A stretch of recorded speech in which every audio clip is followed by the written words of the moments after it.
This is June 4th, 2026 edition of Hockey Thursday Sports Segment. We are locked in, alright? Welcome into the video if you're watching the video. Also welcome, not welcome, I guess you've been here for 2 hours and 19 minutes. But welcome in if you're stream, regardless. If you're on stream, feel free to share your opinions, takes live as we do this. If you're on YouTube, feel free to comment your opinions and takes. I will look at them and respond to them if necessary. Obviously, if it's like an actual comment, sure. You know, if it's an actual comment with real thought, sure. You know, feel free to go live on my Twitch. Twitch is on my YouTube description, by the way, as well, in my YouTube bio. So just check it out. But yeah. Here's what we're doing today. I'm going to go over Game 5 of the Eastern Conference Final, Game 1 of the Stanley Cup Final, and then we're going to do NHL transactions, and then we look up here, let's see what else we're doing today. Oh, and NHL awards up to this point as well, and then NHL transactions, PWHL transactions, and PWHL awards up to this point. College hockey updates in the last week. AHL Calder Cup playoffs, last couple games of the last week. Memorial Cup the semifinals and the championship game. CHL awards. Let's see if that's updated. If not, then well. USHL news in the last week. And USHL awards. So that's what we are doing today. With that being said, let's just get into it, right? Let me open up my phone here. Yeah. It is the Hurricanes. It is Canadiens game number 5 in the Lenovo Center in Raleigh, North Carolina. Hurricanes are trying to finally defeat the Demons. You know, defeat the Demons of not being able to get past the conference finals. And, well, get to the conference finals, you know. And my browser just stopped working. And my mouse also stopped working. That's tough. That's just, yeah, you know, that's just tough work. Let me just shut that off. I need to break, you know. Anyways. So, yeah, here's what we're doing. Game 5, place is rocking. They're ready to try to beat their Demons, right?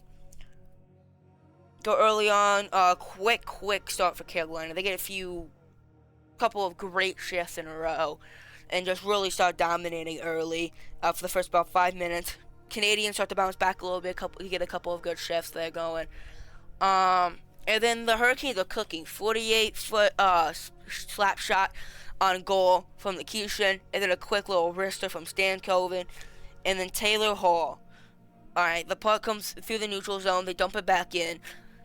Jackson Blake picks it up, gets it down low to Stankoven, sends it on net. Taylor Hall with the finish. Okay. And then at this point, we're like, should be goaltender interference. Jovic got hit. They review it. No goaltender interference. Goal. And then at this point, we're like, wow. Wow. Right? Just crazy. It's a good goal. It's 1-0 Carolina. And then I know, it's just early in the game, but at this point, I'm like, dude, it might be over. Like, dude, the series is over. Like, I knew it as soon as I said it out loud. I said, this series is over. And then a few shifts later, last of the period, up to that point, kind of just went back and forth. Definitely mostly dominated by Carolina up to this point, but it was pretty even overall. And Stankoven gets a quick shot and goal. Nikishin rims it down low to Taylor Hall, who sends a beautiful pass around to Stankoven, who just walks in on his edges around the right circle and just rips it past Jovic. It's 2-0 Carolina, 15-12 into the first period, as you can tell right here. Assisted by Taylor Hall and Nikishin. This third line has been cooking, and it continues to be that way up to this point, right? Look, my mouse locking. I know the problem. I gotta fix it. Hold up. Just wait a second, you know. You guys can wait a second. You got it.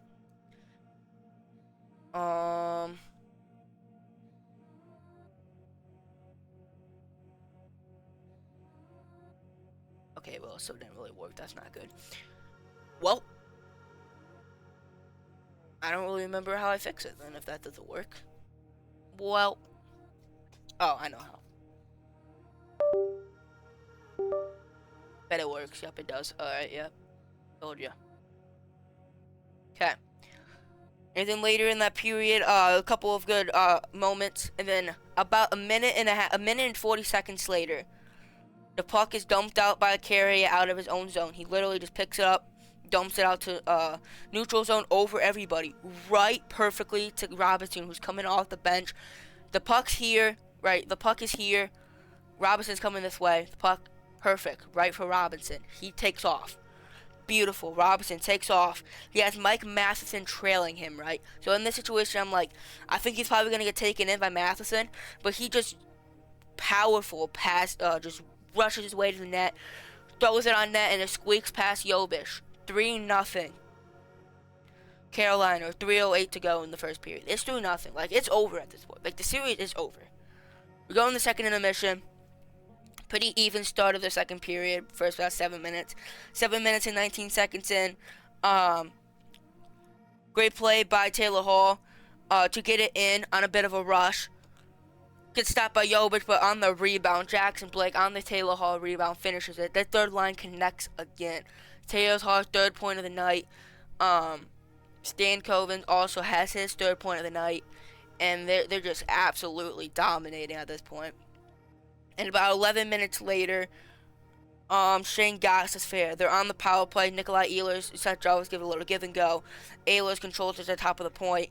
He looking, gets it downloaded to Seth Jarvis, who makes a quick little one-touch pass across the crease to Shane Goss, who taps it home. It's 5-0 Canes. Great power play setup as well. It's 5-0 heading into the third period. It's over at this point with about less than 10 minutes to go. Caulfield puts one home. And then Seth Jarvis, a bullseye from 51 feet away, into the empty net, and the Hurricanes close the door. And they move on to the finals, 23-24 for Frederick Anderson in the net. They had a few good shifts early. They started out with very strong early. Jovic didn't have his greatest night. And they just completely dominated them. As it says here, they roll past the Canadiens 6-1, and they dominantly earn the Eastern Conference title, and they meet Vegas for Tuesday for Game 1. For Game 1, which will be on Tuesday in the Lenovo Center. Freddie Anderson had a great game. The third line is by far the best line of the night. Carolina dominates again, and that's just how that's how they roll. They were dominant. I know some people will say, oh, well, Montreal got dominated. Jovic still wasn't his best. Like, I'll tell you that. Jovic was still not his best. They got dominated in that Game 7 versus the Lightning as well, and he stood on his head. He was not his best. Obviously, I don't expect him to do that every game, but like my point being is he wasn't at his best.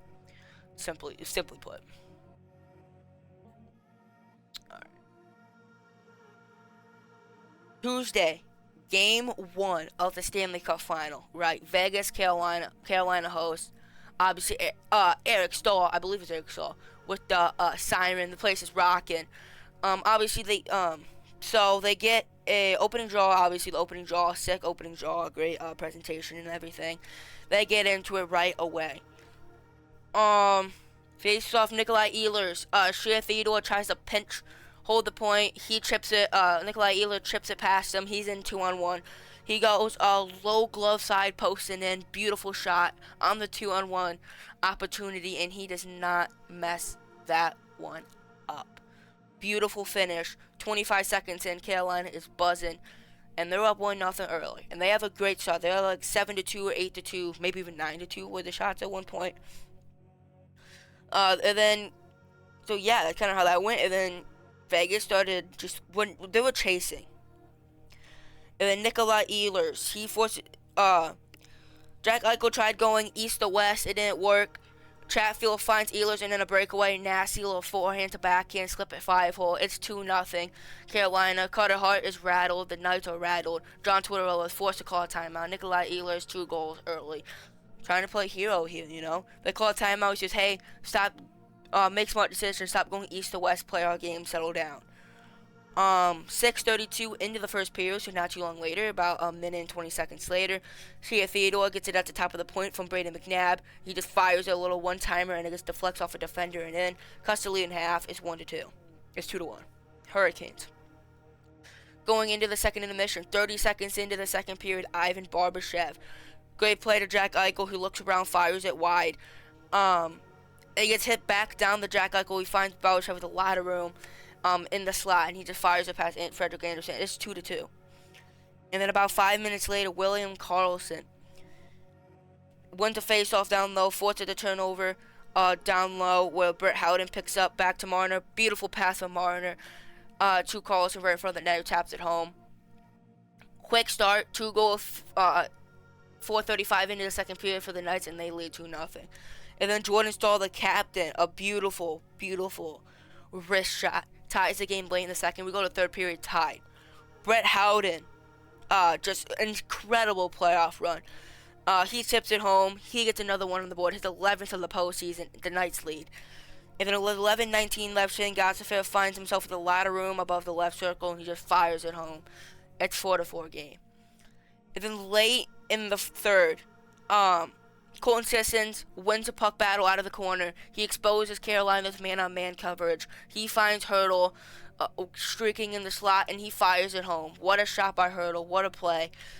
And they end up hanging on. Carter Hart, 20 feet for 27 in net. Not his best performance, but good enough to get the W. Shea Theodore and Brandon McNabb, 3-point nights. Brett Howden, also a multi-point night. For the Hurricanes, Frederick Anderson did not have a great game, 18 for 23. Ehlers, multi-goal performance. Jim Chatfield, 2 assists. That's the Knights. When they find their game, they're the best team in hockey. They were the better team when they were playing their style of game and they were playing smart. They were the better team. And I originally had the Knights, as I said last week, I had the Knights winning in 6. So I think Carolina will win Game 2 tonight. Oh, let me go back to this. I think Carolina will win Game 2 tonight. I think the Knights win Game 3. I think the Knights win Game 4. Hurricanes win Game 5. Knights win it in 6. That's what we're looking like right now, in my opinion. I bet I'm right. I don't bet that, actually. No, I don't bet that at all. Not at all do I bet that. Okay.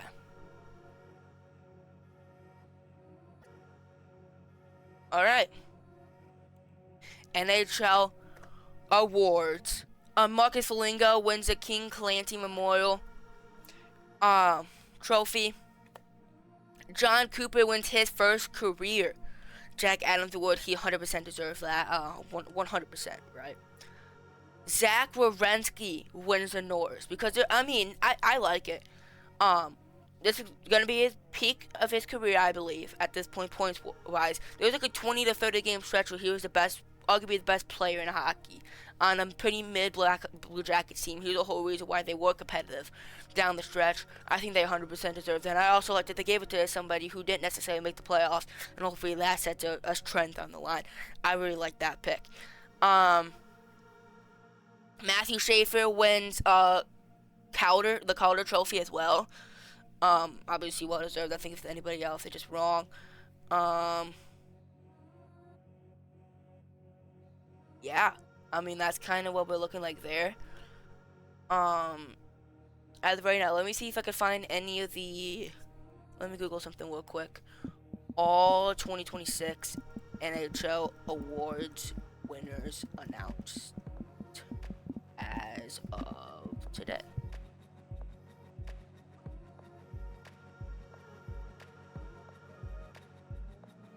Yeah. Let's see what it has to say, you know. Top coach John Cooper, top defenseman Zach Werenski, we talked about that. Top leadership and humanitarian Marcus Foligno. Ted Lindsay Award, most outstanding player Nikita Kucherov. That's fair. I think Kucherov, I would rather have it to be like Celebrini or McDavid, but like, I mean, that's fair, I guess. Carter, Rookie of the Year, Matthew Schaefer, we talked about that. Hart Ross, most points, Connor McDavid. That's not really an award they give. I mean, it is an award that they give out, but not like a voted award. That's, yeah. Most goals, Nathan McKinnon, same thing. It's most goals, not a voted thing. William M. Jennings Trophy goalie with the fewest goals against average is Scott Wedgwood and Mackenzie Blackwood of Colorado Avalanche. So, a couple remaining are the Hart Memorial Trophy, Vezina and Selke. We'll be back next week to see if those are announced. But here are the stuff that are announced so far. And so, yeah. I don't see anything wrong with the 10 Lindsay Award, which is also not really wrong. I just would pick a different one. I'd rather pick Celebrini and McDavid over Kucherov. But Kucherov I think would be my number 3. Maybe even McKinnon, honestly, because he's so hard to play against. I'm not gonna lie. But anyways, NHL transactions. We got a few over the past week.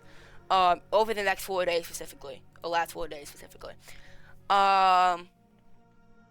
Nikita, 2-year, $1.959 million contract with Colorado. Mate Shervin, 3-year, $3 million contract with Florida. Again, this is 3 years, over 3 years, so $1 million a year. Anton Silayev, 3-year, $3.225 million contract. I think it's a great deal. He's a great shutdown defender, very, very young, and I think if they could develop him with Luke Hughes and a couple other the good decor, I think that's a good deal for 3 years. Will Cranley, goalie for the Blues, 1 year, $150,000 contract, ELC. A couple other ones here. Philly makes a sign an ELC. Felix Nielsen has an ELC with Nashville. A couple other ones here. The big one here, Jack Pridham traded to Tampa Bay from Chicago for a 3rd-round pick. Obviously, the whole Jack Pridham situation, he was so good in the OHL, and then he basically said, it basically was if he didn't commit to a college or sign with the Blackhawks at before Monday, which was last week, I believe, he re-enters the draft. And it was like Sunday night, and he didn't do it, so the Blackhawks traded him to Tampa. They drafted him with a 3rd-round pick, so they basically said, "Get me our 3rd-round pick back. You can have Pridham. We're gonna draft somebody else with that 3rd-round pick. We want to try again, kind of situation." For the Lightning, you basically same situation with Blackhawks. You give away your 3rd-round pick for Jack Pridham, just like the Blackhawks did. They drafted him, but they still gave away a 3rd-round pick for him. And they said, "Hey, you're probably gonna play for us soon because we don't have a good prospect pool. Why not come along for us?" For the Chicago, like, "Hey, we get our 3rd-round pick back. We'll try this again, kind of thing."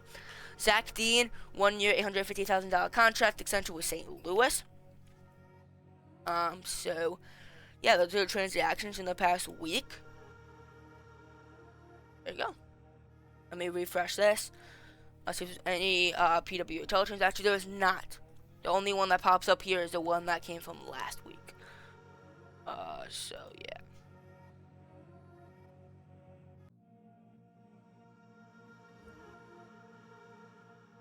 Let's look at the PWHL awards here. This is where we're at now. I'm trying to set this up. Don't worry about it. Okay. I don't think they're announced yet, but here's what it shows here. I'll also talk about my predictions here. Forward of the Year awarded to the forward who showcased the most outstanding ability at the position throughout the regular season. My pick would be Taylor Heisey. She was one of my picks probably all year, so that'd probably be her. Defender of the Year, Megan Keller. Megan Keller was absolutely insane for Boston. I would say Megan Keller. Goalie of the Year, Aaron Frankel for sure. Frankel was definitely the best. Coach of the Year, I would say these are the regular season awards, so I would have to say Chris, but if we're doing through the playoffs, it'd be Carla. Oh, I guess Corey, but Carla, because Ottawa Charge are underdogs. Rookie of the Year presented by Ellie Financial. Rookie of the Year, in my opinion, was definitely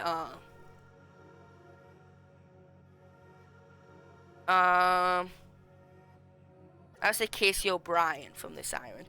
Billie Jean King MVP award to the player considered the most valuable to the team's success throughout the regular season. I would give that to Aaron Frankel, in my opinion.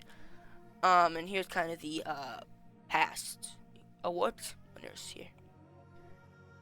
So yeah, with that being said, those are kind of my predictions. We'll come back next week to see if they're announced. If not, we'll just, yeah, guess not, But they're not announced yet. They'll be announced Tuesday, June 16th, so they will not be announced next week. They'll be 2 weeks. They'll be announced. Here is college hockey news over the past week, right? You can see kind of how I literally asked. NCAA eligibility and governance drama. NCAA rejects counterproposal. The NCAA officially turned down a major United counterproposal submitted by the college hockey's commissioners. The entire hockey ecosystem, including USA Hockey, the USHL, CHL, and the NHL, had backed the plan to try to shield the sport from the upcoming highly controversial 5-5 age eligibility rule ahead of the final D1 cabinet vote. Revenue-sharing opt-ins. Clarkson University became the latest notable program to announce a plan to officially opt in the NCAA new revenue sharing agreement. So that's what kind of happened there. Official rule changes improved. The NCAA Men's and Women's Ice Hockey Rules Committee formally approved standard adjustments and aimed at aligning closer with the NHL. The primary focus updated on standardizing hand passes rules and tightening player equipment standards across D1 and D3. Across Divisions 1 and 3. Strand extension. Minnesota State locked in head coach Luke Strand, signing him to a massive extension through 2033. And transfer additions, all-season roster building continuing to dream programs like UMass Hockey announced key additions, securing impactful incoming talent. This is QMGHL MVP Maxwell Massey and transfer Gavin Cornforth. So those two are going to the University of Massachusetts.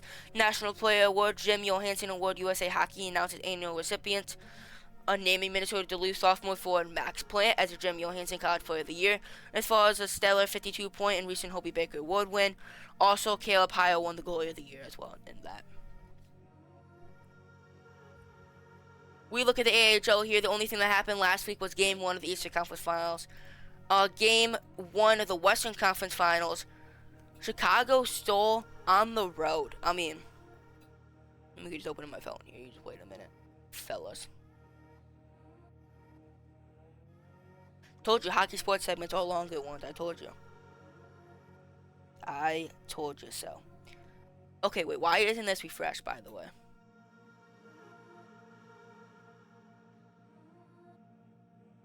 Got to refresh it. That's my fault. Yeah, that's better. That's much better. But yeah, Game 1, Team Chicago and Colorado. Colorado actually looked pretty good in the first period. They were looking good, but Justin Roberts breaks the ice for Chicago. Late in the first, Colorado finally breaks through Caden Premu. These are the Chicago Wolves is the Montreal Canadiens affiliates, and the Colorado Eagles are the Avalanche, by the way, just so you know. Alex Biot, however you say his name, I honestly don't know. I know who he is, but I honestly don't know how to say his name. Power play goal late in the first period. Tristan Nielsen. 33 seconds in the second period, it's another power play goal, 2-1 Eagles. Bradley Nadeau, power play goal, 7-12 in for the Chicago Wolves, and Chicago Wolves strike again about 5 minutes later. Noah Goulier, power play goal, 5 power play goals, all 5 goals scored between these two teams, all power play goals. The Eagles dominated this game. Like I tell you this, they outshot them by 7 shots in goal in the first period, 4 in the second, and they outshot them 9-2 in the third period. But Caden Premu completely stole it. He went 35 for 37 in that for the Wolves. Steals Game 1 on the road for the Wolves, and they capitalized, you know. They capitalized. So Game 1 on the road goes to Colorado. Both teams on the road won Game 1. But we had the Game 2, and this one was also pretty crazy. Oh, what the heck? Okay. Game 2, Penguins pretty much need to win this, right? Pretty much need to win this game. Alex Nylander opened the scoring for the Marlies. 18-21 in, so late into the first period, power play goal. It was just a great shot. It was a phenomenal setup. And then he one-tees it home. Great situation. Shots and goal were pretty simmer down. Second period, a lot more offense, especially for Toronto. 16-11 with the shots and goal, but Tanner Howes, nobody scored. But in the third period, the shots are getting simmered down, a little bit more defense. Tanner Howe, a loose puck in front of the net, and he is able to bot it home 8 minutes into the third period. And then we go to overtime, very even in overtime. But Michael Pezzetta sends one up, it bounces up, it just deflects into the net. There was a long review, they call it a good goal, and Toronto seals both games on the road. Now Pittsburgh pretty much has to win both games in Toronto, in the Coca-Cola Coliseum. And it just, what a game. It was very even in the first period. Toronto really put it up in the second period. It didn't work. Nobody scored. Third period, Pittsburgh showed some desperation, was able to get in the net, and then in overtime, Toronto got the bounce to achieve the W on the road. Again, Game 2, Saturday, in Colorado. Colorado bounces back big time as they win 5-2.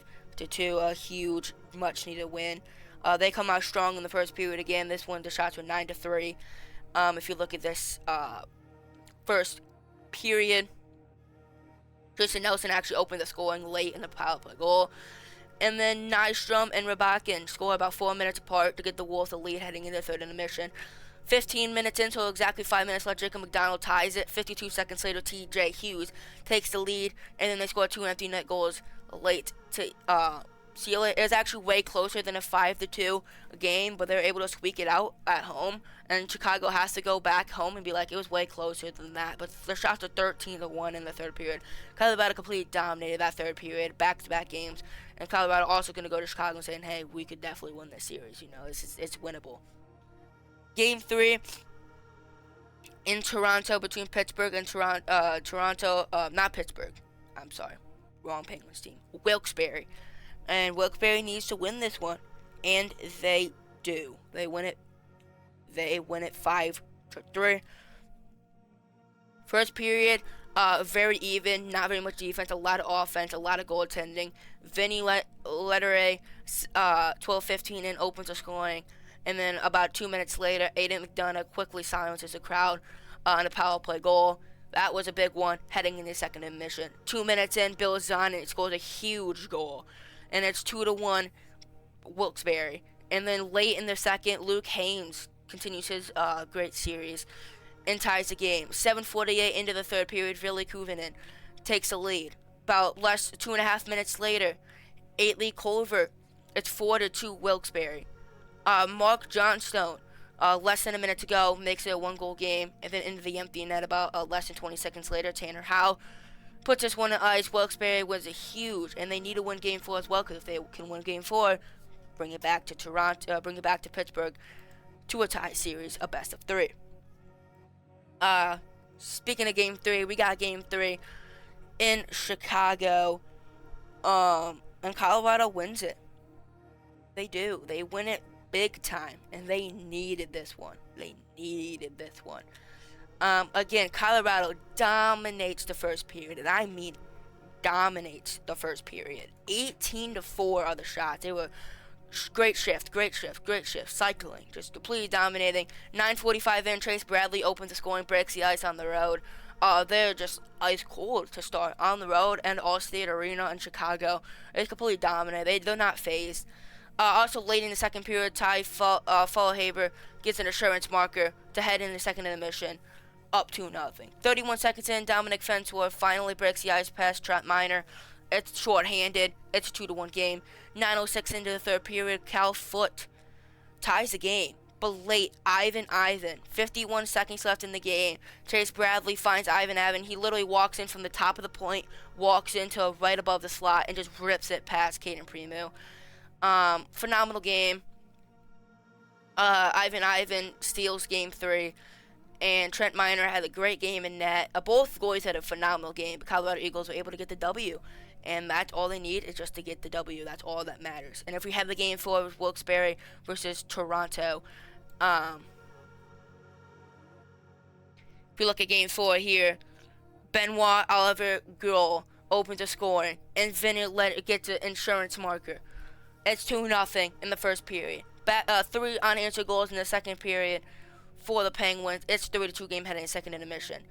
13 minutes in, Luke Hames scores. But less than 3 minutes to go, Rudder McGordy completely breaks the heart of Toronto, and he steals it for them. Sergei Mirashov shuts the door, 32 for 35 in net for the Penguins, and they even the series heading back home. And we look at Game 4. Chicago needs to win this one at home, and they do. They win it 2-1. No goals in the first period, very even. Second period, Chicago definitely won it. They were a slightly better team. Justin Robdas, short-handed goal. And then 1:21 into the third period, Bradley Nadeau also adds an assurance marker. It's 2-1, right? It is 2-1. Also, the Chicago Wolves are the Carolina Hurricanes, not the Montreal Canadiens. That is my fault, by the way. They are the Carolina Hurricanes. That is my bad. Anyways. And then, Pierre Briot, gets one pretty late in the third, but Primu completely shuts the door. 33 for 34, allows nothing past them, and the Wolves squeak out a game-full victory, and both series are tied 2-2 heading to Game 5, both a best-of-3 series. I have Pittsburgh winning this one, and I have Colorado winning this one. I get Pittsburgh in 7, Colorado in 6. I go to full screen here. We gotta hurry up here, though, because we're running out of time, and I also gotta do the outro and stuff for stream, so we gotta hurry up here.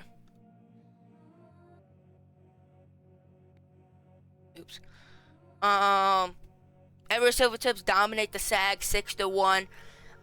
In the semifinals, who booked a ticket to Kitchener Rangers between them and the Rangers for the Memorial Cup, and the Rangers dominated them again, back to back. The Rangers were the best team in the CHL, and I'll tell you this right now, I was wrong. I had them getting eliminated pretty early in the OHL playoffs. That I was not confident. I thought they were frauds. I stand corrected. They were not frauds. They ended up winning the Memorial Cup championship. Congratulations to the Kitchener Rangers. They deserved it. They dominated. They completely swept their way through. Like, this is one of the most dominant Memorial Cup runs I've seen, and that's saying something. It's not really actually saying anything. I haven't seen much, but still, very dominant overall. Let's refresh to see if the CHL rewards have been at all announced, and they have not been. We will check again next week. Nothing really happened that much in the USHL overall.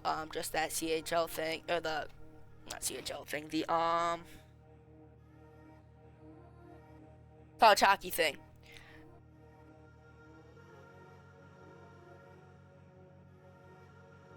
Player of the year for the USHL, Alex Peltier.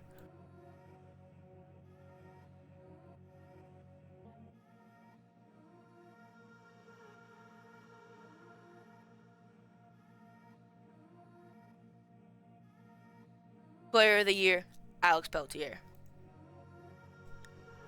We go to forward of the year, Alex Peltier. That makes sense, right? Defenseman of the year, Jack Wilson from Youngstown. Goaltender of the year, Tibet Tradeable, also from Youngstown. Rookie of the year, Cooper Solier from Sioux Falls. Scholar Athlete of the year, Ryan Poirier from Sioux City. General Manager of the year, Tom Gaspineri from Sioux Falls. Who is the coach of the year, by the way? That's the last one I'm going to check in real quick. Mark Calls of Cedar Rapids. I didn't know that. Okay. That's going to do it for this hockey sports segment. It was long. It was very fun. And so, yeah, I hope to see you guys in the next video. I have to make a quick outro. I'm sorry. But, yeah, I'll see you guys in the next video.